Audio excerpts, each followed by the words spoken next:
नमस्कार। स्वागत है आपका इंडिया टॉप डॉक्टर के स्वास्थ्य संवाद के एक और एपिसोड में। आज हम बात करेंगे ओरल हाइजीन के बारे में। अगर आपने हमारी वीडियो देखी होगी तो आपने ये जरूर देखा होगा कि हम ओरल हाइजीन के बारे में बहुत बातें करते हैं। हम अपने यूट्यूब चैनल और फेसबुक चैनल में ओरल हाइजीन को लेके बहुत सीरियस है। और अगर आपने हमारी वीडियो नहीं देखी है तो अभी हमारे पेज पे जाके देखिए। अनुसंधान स्पष्ट रूप से इंगित करता है कि अच्छी मौखिक स्वच्छता गंभीर स्वास्थ्य समस्याओं में आपके जोखिम को कम कर सकती है। जैसे कि दिल का दौरा, मधुमेह और समय से पहले प्रसव जैसे कई स्वास्थ्य समस्याएं खराब मौखिक स्वास्थ्य से संबंधित है। वास्तव में लार का एक छोटा सा टुकड़ा आपके संपूर्ण स्वास्थ्य के बारे में बहुत कुछ बता सकता है। इसके बारे में और जानने के लिए आज हमारे साथ जुड़ने जा रहे हैं डेंटल एक्सपर्ट डॉक्टर शुभांकर। तो आइए उनका स्वागत करते हैं। स्वागत है आपका इंडिया टॉप डॉक्टर में। Thank you ma'am. आज हम जैसे कि आप जानते हैं ओरल हेल्थ के बारे में बात करेंगे, लेकिन शुरू करने से पहले आप हमें अपने बारे में थोड़ा सा कुछ बताइए। मैं डॉक्टर शुभांकर कुमार सिंह। मैंने अपनी BDS SRM dental college Chennai से किया है 2007 में। उसके बाद हमने क्लिनिक प्रैक्टिस शुरू किया भागलपुर शहर में, और 2013 में हम यहाँ प्रैक्टिस शुरू किया है। उसके बाद हमने प्रैक्टिस के दौरान ही हमने नीट एग्जाम पास करके हमने अपना एमडीएस किया, जिसमें पेरियोडोंटिस्ट पेरियो से, और अभी मैं प्रैक्टिस कर रहा हूँ भागलपुर में ही विगत 9 साल से। जी, तो आपने डेंटिस्ट्री क्यों चुनी, ये हमें बताइए। डेंटिस्ट्री चुनने का मेरा मकसद यही था कि लोगों को जितनी भी हम जानकारी दांतों के वक्त की हम लोगों को अवेयरनेस पहुंचा सके, क्योंकि हम चिकित्सा जगत से हम डॉक्टर तभी कहलाते हैं तभी जब तक हम दूसरों को सेवा दे पाए, चाहे वो किसी भी रूप में आप सेवा दें। तो हमारा एक मुख्य मकसद ये था डेंटिस्ट्री चुनने का कि दांतों की सुंदरता लोगों की कैसे बनाई जाए, जो भविष्य में आगे चल करके लोगों को दिक्कत ना हो। मेरा मकसद यही था चूज करना। तो ये आप इस मकसद से डेंटिस्ट बने हैं, तो हमारे दर्शकों को ये भी बता दीजिए कि ओरल हाइजीन की इम्पोर्टेंस क्या होती है। सबसे पहले मैम कि ओरल हाइजीन क्यों जरूरी है। आपके पूरे शरीर का मुख जो है एक आईना है। आप किसी भी बीमारी से शरीर में ग्रसित हैं, तो अगर आपको इसकी मूल्य तक कुछ भी जाननी हो तो आप मुख से पता कर सकते हैं। मुख्य रूप से कई चीजें हैं। कैंसर तो बहुत कॉमन सा चीज हो गया है आजकल हमारे भारत देश में, जिसका सबों को पता है कि इसे हम नहीं खानी चाहिए, लेकिन खाने वाले आज भी खा रहे हैं, बेचने वाले बेच रहे हैं, और उसके बाद लाखों रुपया खर्च करके भी बच नहीं पाते हैं। लेकिन लोगों को पता है, लेकिन बगल में जो दिखाने उनको लेके आए हैं वो भी खा ही रहे हैं। उनको भी अवेयर नहीं है कि मैं जिनको किस पर्पस के लिए लेके आया हूं हॉस्पिटल, वो सबसे बड़ा मेन रीजन तो मुख का कैंसर का कारण यही है। तंबाकू, टोबैको, सिगरेट स्मोकिंग ये बहुत कॉमन है।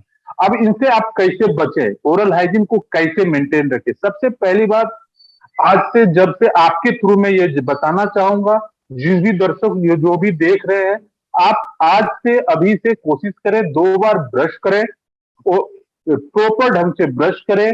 अगर आपको किसी भी तरह की दिक्कतें लग रही है, दांतों में कहीं खाना फंस रहा है, आपकी सफाई नहीं हो पा रही है, और आपको चाहिए कि हमको इसको निकाल नहीं पा रहे हैं, ब्रश नहीं कर पा रहे हैं, तो आप फौरन निकटतम दंत चिकित्सक से मिलिए और झोला छाप डॉक्टरों से बचिए।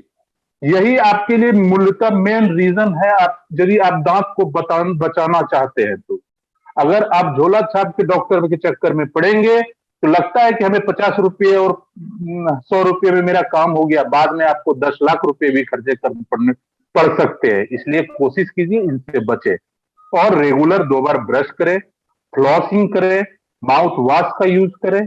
ज्यादातर यही इसी से आप मेंटेन कर पाएंगे, और नशीले पदार्थ से दूर रहें।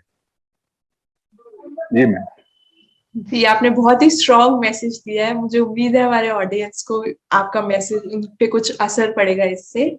बिल्कुल बिल्कुल मैम। तंबाकू और इन सब के अलावा दांतों के सड़ने का और क्या क्या कारण है? सबसे पहले लोगों में कई मिथ है कि दांत सड़न चॉकलेट की वजह से होती है। मैं आज स्पष्ट आपके थ्रू बताना चाहूंगा कि चॉकलेट रीजन नहीं है आपके दांत सड़ने का। दांत सड़ने का रीजन क्या है? बैक्टीरिया। बैक्टीरिया जो स्वीट स्वीट और आपके स्लाइवा के ड्राइनेस की वजह से, मुख ड्राई होने की वजह से, वो जो आपका बैक्टीरिया है और जो स्वीट आइटम आपके दांतों पे चिपका रह जाता है, जिसमें रात में आपने ब्रश यदि नहीं किया है, तो अगर जिसमें आप सोते हैं उसमें मुंह ड्राई हो जाता है, लार आपके मुंह में नहीं होती है, तो बैक्टीरिया को ग्रो करने के लिए प्रॉपर इन्वायरमेंट मिल जाता है, जिसकी वजह से वो जो फूड पार्टिकल्स आपका फंसा हुआ है, चॉकलेट या मीठापन, दूध पीते हैं, दूध चिपका रह जाता है, तो उसके वजह से क्या होती है, वो धीरे धीरे धीरे धीरे बैक्टीरिया उसको डिग्रेड करता है। ये एक दिन का प्रोसेस नहीं है, ये मल्टीपल डेज में ये होता है। और सबसे बड़ी चीज क्या है कि लोग अवेयर नहीं होते। जैसे एक दांत सड़ा, लोग सोचते हैं एक ही ना सड़ा है, इसको बाद में देख लेंगे, दवा ले लेते हैं, लेकिन यही सड़न एक दांत से दूसरे दांत को होता है। और ये बड़ी बड़ी कॉमन इसका ये है कि यदि वो राइट साइड लोअर हुआ है तो नेक्स्ट जब भी सड़ेंगे वो ऊपर लेफ्ट साइड में सड़ेंगे। तो जब आप नीचे देख रहे होते हैं वो ऊपर सड़ चुका होता है, तो जब आप ऊपर देखने जाते हैं तब दूसरे साइड के नीचे में आपका सड़न शुरू हो जाता है। तो एक्चुअली होता क्या है कि लोग समझ नहीं पाते हैं। तो यहीं पे हम लोग ज्यादा अवेयर ये करते हैं कि यदि आपको सड़न हुई है तो आप उसको फौरन उसका इलाज कराएं। और दूध दूध पीते बच्चों में, छोटे बच्चों में दूध का बच्चे का दांत सड़ने का आज का कॉमन है लाइफ स्टाइल में। माँ क्या करती है, बच्चे को दूध पिलाते ही पिला के सुला देती है। तो बोतल feeding is the most common है छोटे बच्चों में, या माँ मदर फीडिंग है वो बच्चों में सड़न का मुख्य कारण है। तो अगर आज भी आपके थ्रू से, आपके यूट्यूब चैनल के थ्रू से मैं चाहूंगा कि जो भी माएँ देख रही हैं, कोशिश करें कि आप अपने बच्चों को दूध पिलाने के साथ पानी का एक निवाला जरूर दे। पानी अगर आप दे देंगे तो अगर मुख में अगर किसी तरह का दूध चिपका भी रह जाएगा तो वो ग्रेजुअली वो आपका हट जाएगा, तो आपके बच्चों के दांत नहीं सड़ेंगे। तो इसको हम लोग क्या कहते हैं, अर्ली चाइल्डहुड केयरिंग। ये जो आपका टर्म आता है ये छोटे बच्चों के लिए ही आता है। 6 साल से जो भी बच्चे छोटे होते हैं, अगर उसके दांतों में सड़न शुरू होती है तो इसका मेन कारण यही है। उसके बाद तो कई रीजन है। लोग ये कहते हैं कि हमें ये नहीं खानी चाहिए, हमें नहीं वो खाने चाहिए, लेकिन मुख्यतः जो सड़न का मिथ लोगों में यही है कि चॉकलेट खाएंगे तो दांत सड़ेगा, बिस्किट खाएंगे दांत सड़ेगा। नहीं, आप कोशिश करें 2 बार ब्रश करें, बिल्कुल आपका दांत नहीं सड़ेगा। जी मैम। बहुत कुछ नया सीखने को मिल रहा है आज हमें आपसे। तो डॉक्टर हमें एक बात बताइए, जैसे कि अभी भी स्टिल ऐसा है कि लोगों को थोड़ा सा डर लगता है, डर भी नहीं कहेंगे, थोड़ा सा अजीब लगता है उनको डेंटिस्ट के लिए पास जाने में लगता है, और उसको नजरअंदाज भी कर देते हैं। ओरल हेल्थ को लोग ज्यादा नजरअंदाज, तो उनके लिए आप क्या कहना चाहेंगे? पहली बात कि हमारी जो डेंटल साइंस है ये कंपलसरी नहीं है, इसको लोग इलेक्टिव मानते हैं। इलेक्टिव इन सेंस क्या कि मुझे जरूरत होगी तो देखेंगे। हार्ट का बीमारी नहीं है कि फौरन मुझे एडमिट होना ही पड़ेगा, मुझे जाना ही पड़ेगा, ऐसी स्थिति दांत के इसमें नहीं होती है। तो लोगों में क्या होती है कि इसको डिले करने की, जितनी भी डिले हो सकता है कोशिश करते हैं इसको हम डिले कर दें। तो एक्चुअली में डिले नहीं करनी चाहिए। और आप अगर सही समय पे आएंगे तो इवन कैंसर का इलाज सक्सेस है, अगर आप सही समय पे अप्रोच करेंगे। आपके मेडिकल साइंस में, हमारे मेडिकल साइंस में ओरल कैंसर ही क्यूरेबल बहुत अच्छे ढंग से हो सकता है, ये हम आपके यूट्यूब चैनल के माध्यम से सभी को बताना चाहेंगे। इसलिए आप कैंसर भी अगर आपको हो रही है और अगर सही समय पे आप डायग्नोज कर ले, आपका डॉक्टर आपको इनकी जानकारी दे देगा, फौरन इसका इलाज यदि आप करा ले तो बिल्कुल आप इसमें आप सक्षम हैं, इसका इलाज है। लेकिन आप प्रॉपर समय पे पहुंचेंगे तभी। और जहां तक आपको डरने की बात है, आज के इसमें डेंटिस्ट्री में बहुत मॉडर्न साइंस हो चुकी है। अब वो पुराना जमाना गया कि ठक ठक ठक करके दांत निकाल रहे हैं, लोगों को लगता है डर कि जबड़ा ना टूट जाए। तो अभी आप बिल्कुल पेन फ्री, पेन रिलीफ, एकदम पेन फ्री डेंटिस्ट्री हो गई है, कहीं भी दर्द नहीं होता है। चाहे इवन सड़े दांत निकालने हो इवन मेजर सर्जरी तक भी आपको पेन फ्री हो गई है। इसलिए डरने की कहीं कोई आवश्यकता नहीं है। आप अप्रोच करें और अच्छे चिकित्सक से आप अप्रोच करेंगे, आपको कभी तकलीफ नहीं होगी। ये आपके YouTube चैनल के माध्यम से मैं सभी दर्शकों को कहना चाहूंगा कि जो भी आप देख रहे हैं, अगर आप डेंटिस्ट्री से डर रहे हैं तो आप गारंटी मान लीजिए आज के युग में अगर आप सही चिकित्सक के पास जा रहे हैं तो आप पेन फ्री डेंटिस्ट्री फील करेंगे। कहीं दर्द का कोई भी नामो निशान नहीं होती है। थोड़ा फियर तो सभी को होती है कि हम डॉक्टर के पास जा रहे हैं, तो इससे थोड़ा बचिए। कहीं कुछ नहीं है, आप एकदम पेन फ्री हो, फिर एकदम फ्री होके आइए, फ्री होके जाइएगा। और आजकल का तो है कि सेम डे आइए, सेम डे घर चले जाइए, ऐसी स्थिति है। तो डेंटिस्ट्री में आपको रुकने की आवश्यकता भी नहीं होती है। जी मैम। जी डॉक्टर सर, तो आप हमें ये बताइए कि जैसे लोगों को कब पता चलेगा कि उन्हें डेंटल इम्प्लांट्स कब कराने चाहिए? पहली बात लोगों को ये जानना है कि दांत क्यों जरूरी है। दांत आपका निकल गया, दांत खाली है, आखिर पहले तो दांत होनी चाहिए या नहीं होनी चाहिए, लोगों को ये भी नहीं पता है। दांत का होना क्यों जरूरी है? सबसे पहली बात, लोग समझते हैं दांत का होना केवल क्या है, चबाने के लिए। जी नहीं, दांत आपको चबाने के लिए जरूरी है, आपके मुस्कान के लिए जरूरी है, और आपके ओरल हेल्थ में आपका जो पाचन शक्ति है, अगर आप च्यूइंग कर पाएंगे तभी आपकी पाचन शक्ति सही रहेगी।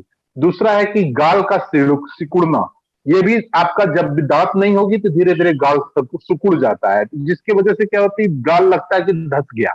तो आप अगर इग्नोर कर देंगे और कुछ समय बाद आप चाहेंगे कि हम इस जगह दांत लगा ले, फिक्स वाली, खोलने वाली, तो नीचे की हड्डी आपकी गल चुकी होगी, तो आप उस जगह आप चाह करके भी दांत आप नहीं लगा पाओगे।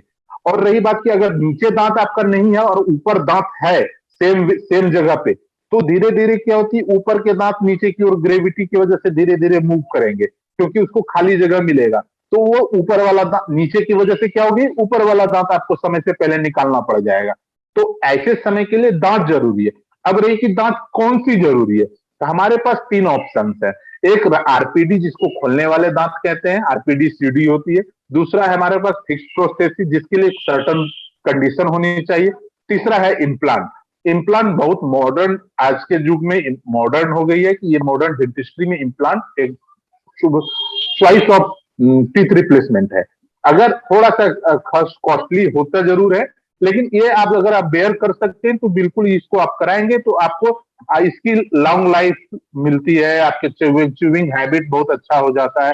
तो इम्प्लांट तब जरूरी होती है यदि आप फिक्स के साथ क्या है कि सर्टन रूल होती है कि फिक्स जब भी दांत लगेगी तो दोनों साइड के दांत को हम ग्राइंड करते हैं कि उसके सपोर्ट लेने के लिए, तभी आपका फिक्स लग सकता है। तो हम एक अच्छे दांत को डैमेज करके फिक्स लगा रहे हैं। इम्प्लांट की फैसिलिटी में खासियत क्या है कि जहां पे आपका दांत नहीं है, केवल उसी जगह हम एक छोटा सा आपके मसूड़े में जड़ के नुमा एक रहते हैं अप्लायंस, उसको हम डालते हैं, उसके साथ उसको कस दिया जाता है, आपके बोन में वो एंकर कर जाता है। और उसके वजह से क्या होती है, हमारे दोनों साइड के दांत को हमको घासना नहीं पड़ा, काटना नहीं पड़ा, जिसकी वजह से वो दांत भी आपका सेफ रह गया बगल वाला, और जो हम जहां पे हमको दांत चाहिए वहां भी दांत आ गए। तो इसकी बेनिफिट यही है। इसलिए अगर आप थोड़ा सा अगर एफर्ट कर सकते हैं तो बिल्कुल डेंटल इम्प्लांट की ओर जाएं, अन्यथा तो ऑप्शन आपके पास कई हैं। जी मैम। तो डॉक्टर साहब, आपको इतना एक्सपीरियंस है डेंटिस्ट्री में, आपने सबसे ज्यादा दांतों में देखी जाने वाली कौन सी बीमारी है, ये बताइए।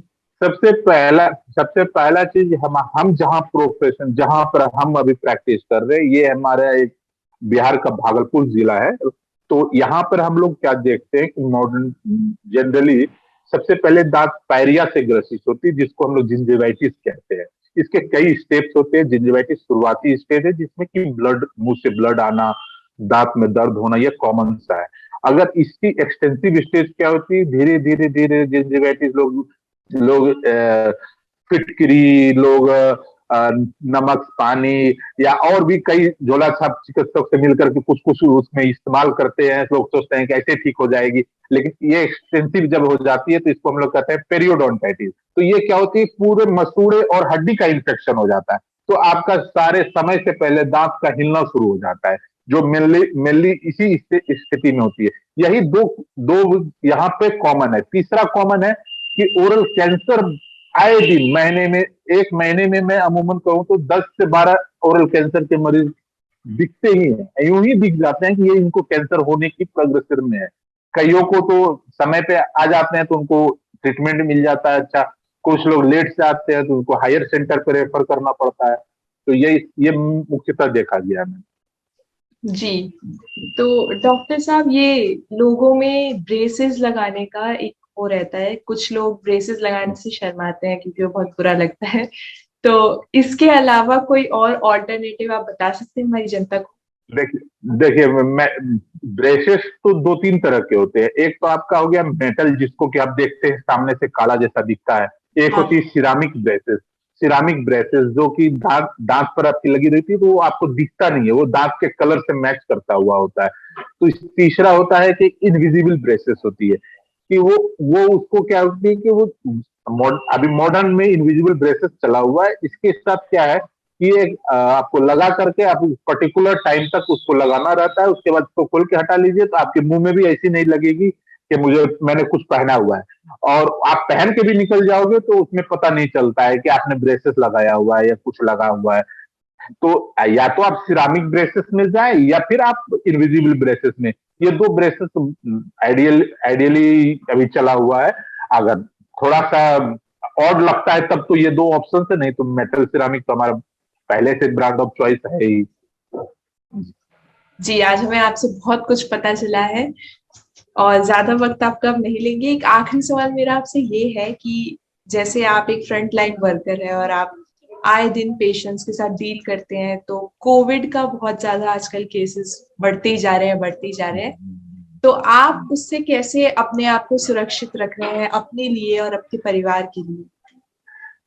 सबसे पहले मैम पे डेंटिस्ट्री जो है सबसे प्रोन मुख्य संपर्क में आते हैं, और कोविड के लिए हम लोग ज्यादा मतलब हार्मफुल हमें होने की संभावना रहती है। इससे हम लोग टोटल पहले तो पेशेंट को आने के साथ हम लोग उसको गार्गल कराते हैं। गार्गल कराने के बाद आप चेयर पे सैनिटाइज करने के बाद चेयर पे बैठाते हैं। अपनी अपनी ग्लव्स वगैरह जो भी वेयरिंग मास्क है, सारे चीज लगा करके तभी पेशेंट को हम लोग टच करते हैं। और इवन पेशेंट को टच करने के बाद जो भी औजार हमने यूज किया, उस औजार को पुनः हम लोग डबल स्टरलाइज करते हैं, पैकिंग करते हैं, स्टरलाइज करते हैं, तभी हम लोग उसको यूज करते हैं, ताकि फर्दर किसी को इन्फेक्शन होने की संभावना नहीं। और पेशेंट के निकलने के बाद हम लोग फौरन पुनः क्लिनिक को सैनिटाइज करते हैं। और हमारा अपॉइंटमेंट शेड्यूल होता है कि एक पेशेंट के दूसरे पेशेंट के बीच में कम से कम हाफ एन आवर या 20 मिनट का बीच में गैप हो, ताकि हम लोग इस बीच में हम लोग फुल्ली रेडी हो पाए दूसरे पेशेंट के लिए। हम लोग अभी अपॉइंटमेंट बेस पर ही हम लोग पेशेंट देख रहे हैं, भीड़ वाली पेशेंट हम लोग नहीं देख रहे हैं। जी मैम, थैंक यू। शुक्रिया सर, हमें हमारे साथ जुड़ने के लिए और हमें इतनी जानकारी देने के लिए।